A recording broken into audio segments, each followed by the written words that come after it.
চলুন ফিরে যাই আমাদের আজকের অতিথি নজরুল সঙ্গীত শিল্পী সালাউদ্দিন আহমেদের কাছে। আবার আপনার কাছে ফিরে এলাম। তো যেটা আসলে শুরুতেই বলেছি যে আজ আমাদের জাতীয় কবি কাজী নজরুল ইসলামের প্রয়াণ দিবস। তো শুরুতেই আসলে তার কোন দিকটি নিয়ে কথা বলতে চান?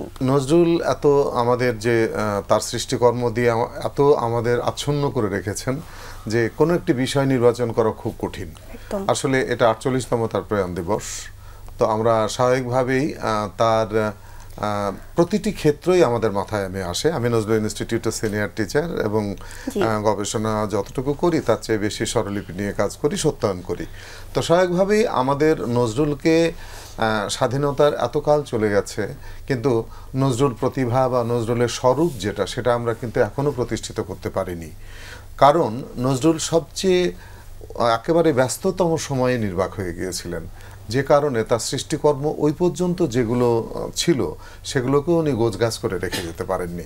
তো যে কারণে কোন জায়গা থেকে শুরু করি সেই একটা বিষয়। তার চেয়ে বরং আমি বলি যে আমরা নজরুলকে আমাদের জাতীয় কবি, বাংলাদেশের জাতীয় কবি করে আমরা নিজেরা ধন্য হয়েছি, কিন্তু আসলে আমরা তার প্রতি কতটুকু সম্মান দেখাতে পারছি বা পেরেছি। তো তার প্রতি আমার মনে হয় একটু শ্রদ্ধা জানিয়ে তারপর আমরা আলোচনা করি। ওই তার ফুলে তারই করা, তাকেই সম্মান জানানো বলে না।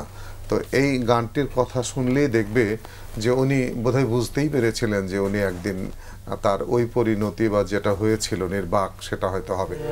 ফুলেরও জলসায় নীরব কেন কবি, ফুলেরও জলসায় নীরব কেন কবি, ভোরের হাওয়ায় কান্না পাওয়ায়, ভোরের হাওয়ায় কান্না পাওয়ায়, তব ম্লান ছবি নীরব কেন কবি, তব ম্লান ছবি নীরব কেন কবি, ফুলের জলসায় নীরব কেন কবি। অসাধারণ। যেমনটা আপনি একটু আগেই বলছিলেন যে কাজী নজরুল ইসলামের পরিচয় আসলে অনেকগুলো। তিনি একাধারে সঙ্গীত শিল্পী, তিনি লেখক, কবি, ঔপন্যাসিক, তারপরে সাহিত্যিক, সাংবাদিক, সম্পাদক, মানে তার আসলে পরিচয়ের কথা বলতে গেলে শেষ হবে না। এবং তিনি তো আসলে সৈনিক হিসেবেও অন্যায় এবং অবিচারের বিরুদ্ধে সবসময় সোচ্চার ছিলেন। তো এখন এত বছর পরে এসেও নজরুলের এই যে এতগুলো পরিচয়, সেটা আসলে কতখানি প্রাসঙ্গিক বলে আপনার কাছে মনে হয়? সবচেয়ে জরুরি বিষয় এই সময় যে আমরা এখন এই যে তার মৃত্যুরও 48 বছর চলে গেল, তা এতকাল পরে নজরুল আমাদের কাছে কতটুকু প্রাসঙ্গিক। তো একটি মানুষ, আমাদের যারা কি বলবো এই ধরনের সৃজনশীল মানুষ যারা, তারা কিন্তু ভবিষ্যতের কথা বলতে পারতেন। তা আজকে এতকাল আগে উনি নির্বাক হয়েছেন, উনি প্রয়াণ ওনার হয়েছে, কিন্তু সমানভাবে তার সৃষ্টিকর্ম, তার বক্তব্য, তার যে আশা, তার সমস্তটাই কিন্তু প্রাসঙ্গিক। কেন বলছি? যে কোনো একটা বিষয়ে যদি যাই আমি, যে আমাদের মানবতা, মনুষ্যত্ব, আমাদের সমাজকে সুন্দরভাবে পরিচালিত করার জন্য যে তার যে বক্তব্যগুলো, সেটা আমরা যদি প্রতি মুহূর্তে আমরা তাকিয়ে দেখি এখনো সমানভাবে প্রাসঙ্গিক। হ্যাঁ, একদম। আমরা মানুষে মানুষে ভেদাভেদ, ধর্ম জ্ঞান, মানুষকে ছোট করে দেখা, প্রতিটি ক্ষেত্রেই কিন্তু তার প্রতিবাদ ছিল। তো আমরা সবাইকে মানুষ হিসাবে প্রতিষ্ঠিত করতে চেয়েছি, উনি চেয়েছিলেন। তো সেই জায়গায় কি আমরা এখনো সারা পৃথিবীর দিকে যদি একটু তাকিয়ে দেখি, আমরা কি পেরেছি? পারিনি। তো এখনো অনেক যারা ধনী দেশ বা অনেক শক্তিশালী দেশ, তারা তুলনামূলকভাবে দুর্বল এবং অর্থনৈতিকভাবে দুর্বল দেশের উপরে তারা সেই করাঘাত চালিয়েই যাচ্ছে। আমাদের দেশে সামাজিকভাবে কি আমরা ওই জায়গায় যেতে পেরেছি? পারিনি এখনো। আমরা এদেশের মানুষ, বেশিরভাগ মানুষ আমরা ইসলাম ধর্মের কথা বলি। এই ধর্ম নিয়েও কিন্তু নজরুল এত পরিষ্কারভাবে এত ব্যাপকভাবে কথা বলেছেন, সেগুলো কি আমরা মানতে পেরেছি? পারিনি তো। তো তার মানে কি, এই কথাগুলি বারবার আমাদের স্মরণ করিয়ে দেয় যে এতকাল আগে একজন দূরদর্শী মানুষ হলেই তার পক্ষে কথাগুলি বলা সম্ভব যে এই কাজগুলি করো, এই কাজগুলি করতে হবে। এই যে নজরুল ইসলাম আমাদের দেশে যে জাতীয় কবি হয়ে উঠলেন, এই জাতীয় কবি হয়ে ওঠার প্রেক্ষাপটটা যদি একটু বলতেন। অনেক প্রাণের বিনিময়ে স্বাধীন আমাদের বাংলাদেশ। তো এই স্বাধীন বাংলাদেশের যখন পরাধীন ছিল ব্রিটিশ আমলেও কিন্তু বারবার এই পূর্ববঙ্গের মাটির টানে নজরুল চলে আসতেন। উনি বিয়েও করেছিলেন কিন্তু কুমিল্লায়, তাই না?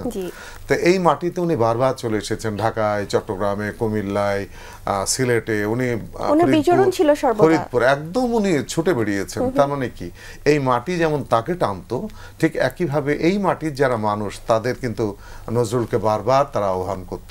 এবং এই মাটির এত প্রেমে উনি পড়েছিলেন যে সারা জীবন ছত্রে ছত্রে তার পূর্ববঙ্গের মাটি, পূর্ববঙ্গের আবহাওয়া, পূর্ববঙ্গের মানুষের সবকিছু কথা তার লেখনীতে চলে এসছে। তো এই যে স্বাধীন যখন একটা দেশ হয়, আগে তো পাকিস্তান তাদের উর্দু ভাষা জোর করে চাপিয়ে দেওয়ার চেষ্টা করেছে। আমাদের যে সংস্কৃতি, সেই সংস্কৃতিকে তারা লালন করেনি। আমাদের সংস্কৃতিকে তারা ঠেলে ফেলে দিয়ে ওই বিদেশি তাদের সংস্কৃতিকে চাপিয়ে দেওয়ার চেষ্টা করেছিল। একটা জিনিস জানবে যে একটা জাতি কিন্তু গড়ে ওঠে তার শিক্ষা এবং সংস্কৃতির মাধ্যমে। তো সংস্কৃতি যদি তার মানে অত্যন্ত সুদৃঢ়ভাবে না প্রতিষ্ঠিত হয়, তাহলে সেই দেশ আর দেশ থাকে না। তো নজরুল ঠিক ওই কাজটি আঙুল দিয়ে দেখিয়ে দিয়েছেন যে আমাদের সংস্কৃতি কি। তাহলে আমাদের সংস্কৃতি যেটা, সেইটাকে প্রতিষ্ঠিত করার জন্যে আমাদের একজন আদর্শ কি বলবো পতাকাধারী প্রয়োজন হয়, তাই না?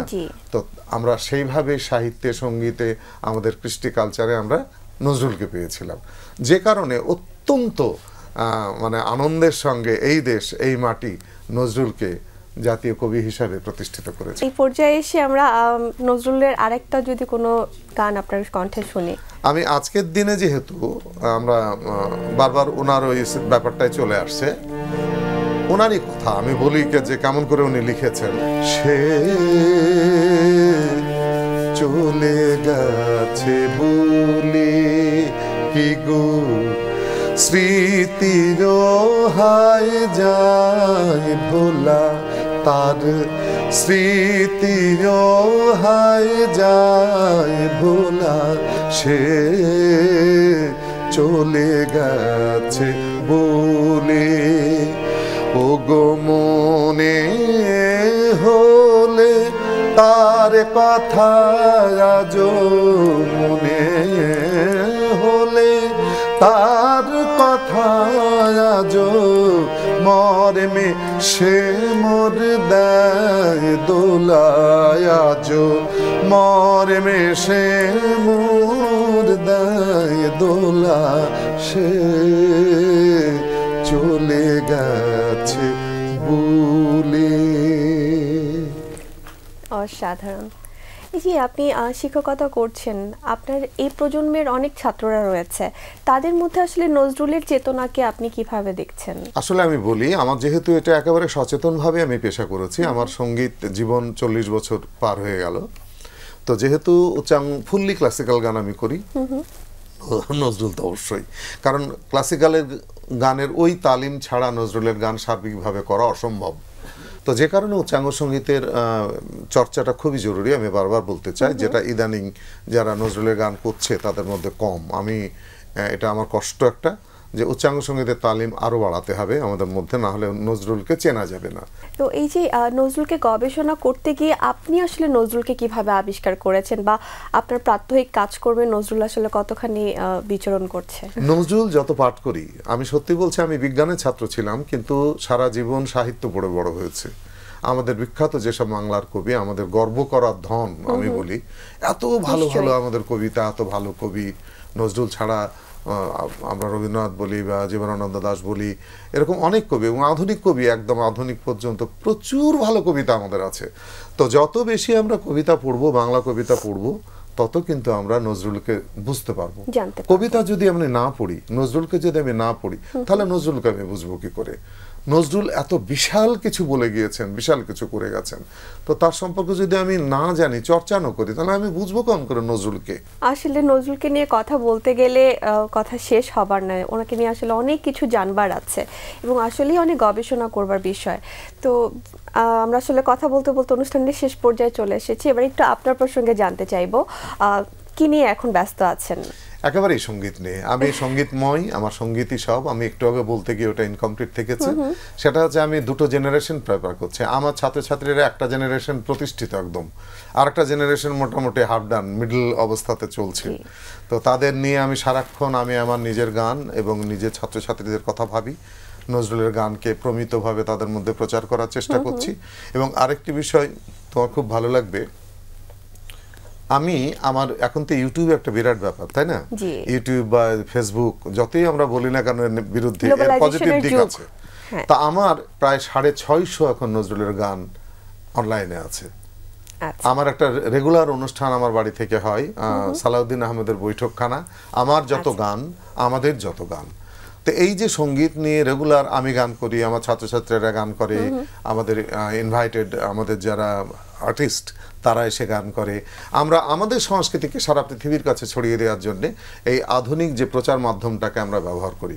এবং তোমার শুনলে ভালো লাগবে, শুধু আমার কণ্ঠেই 650 গান এখন নজরুলের আছে। চমৎকার। এই আড্ডা থেকে বা বিভিন্ন। এবং একটু যদি আপনার কাছে জানতে চাই যে এই নতুন প্রজন্ম যারা আছে তারা আসলে নজরুলের কোন দিকটাকে চেতনা হিসেবে নিতে পারে, আপনার কি পরামর্শ থাকবে? এটা দুটো দিক হতে পারে। এক হচ্ছে আমি যেমন সচেতনভাবে এটাকে পেশা করেছিলাম, এখনো আমাদের দেশে সঙ্গীতকে ওইভাবে পেশা করার সাহস অনেকে পায় না। ভালো লাগা থেকে গান শেখে, গান করে, কিন্তু এটা 100% পেশা করবে এই সাহসটা অনেকে পায় না। এর জন্য কিন্তু আমরাই দায়ী, আমাদের সমাজ দায়ী।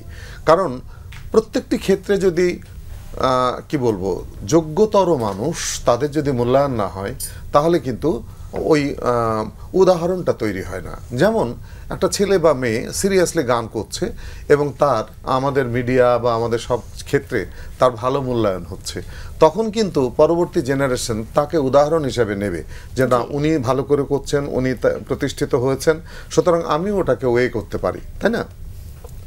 এই উদাহরণটি আমাদের বড় বেশি প্রয়োজন করার।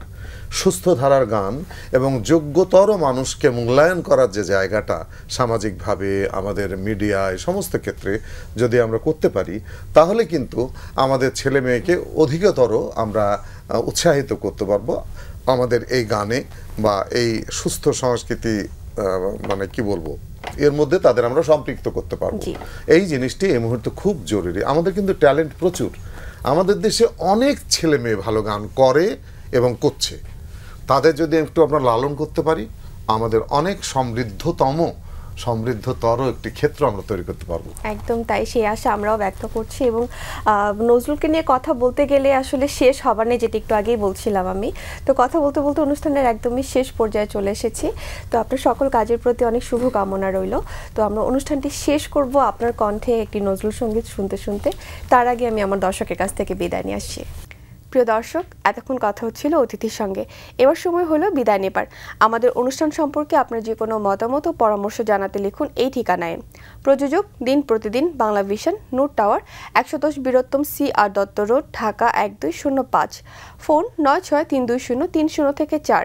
আমাদের ইমেল অ্যাড্রেস dinprotidin@banglavision.tv। জাতীয় কবি কাজী নজরুল ইসলামের একটি উক্তি বলে বিদায় নেব আজ। তিনি বলেছেন, পশুর মতো সংখ্যা গরিষ্ঠ হয়ে আমাদের লাভ কি, যদি আমাদের গৌরব করার মতো কিছু না থাকে।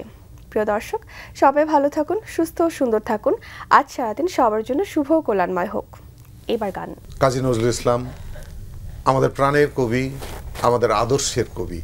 আমরা জীবনের প্রতিটি ক্ষেত্রে, সামাজিকভাবে, আমরা সাংগীতিকভাবে, যে ক্ষেত্রে আমাদের অবস্থান, প্রত্যেকটা ক্ষেত্রেই কিন্তু তাকে উদাহরণ হিসেবে সামনে আমরা রাখি, এবং এটা যত বেশি রাখতে পারবো আমরা নিজেরাই তত সমৃদ্ধ হব।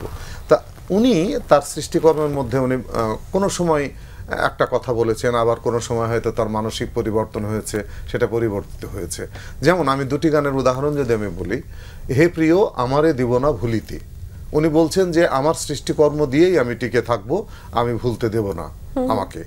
আবার অন্য সময় হয়তো এত বিরহ, এত বেশি প্রেম, এত বেশি উদাস উনি, কোনো সময় হয়তো ওনার মন খারাপ বা কিছু ছিল, তখন উনি হয়তো আঘাত পেয়েছেন, জীবনের প্রতিটি ক্ষেত্রে প্রচুর আঘাত পেয়েছেন উনি, তখন আবার হয়তো বলছেন যে আমি চিরতরে দূরে চলে যাব, তবু আমারে দেব না ভুলিতে, অভিমান। হ্যাঁ, অভিমান।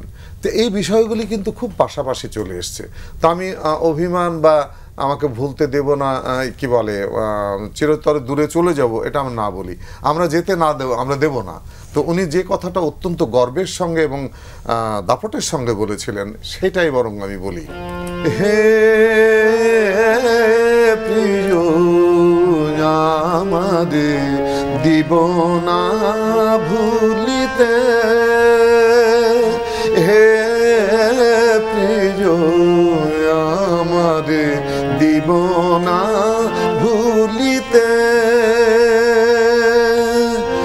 মোর স্মৃতি তাই রেখে যায় শত গীতে, প্রিয় আমাদের দিব না ভুলিতে, বিষাদিত সন্ধ্যায় শুনিবে দূরে বিরহী বাঁশি ঝুরে আমারে সুরে, আমাদের করুণ গাথা গাহিবে কে কোথা, সজল মেঘ ঘেরা নিশীথে, প্রিয় আমাদের দিব না ভুলিতে।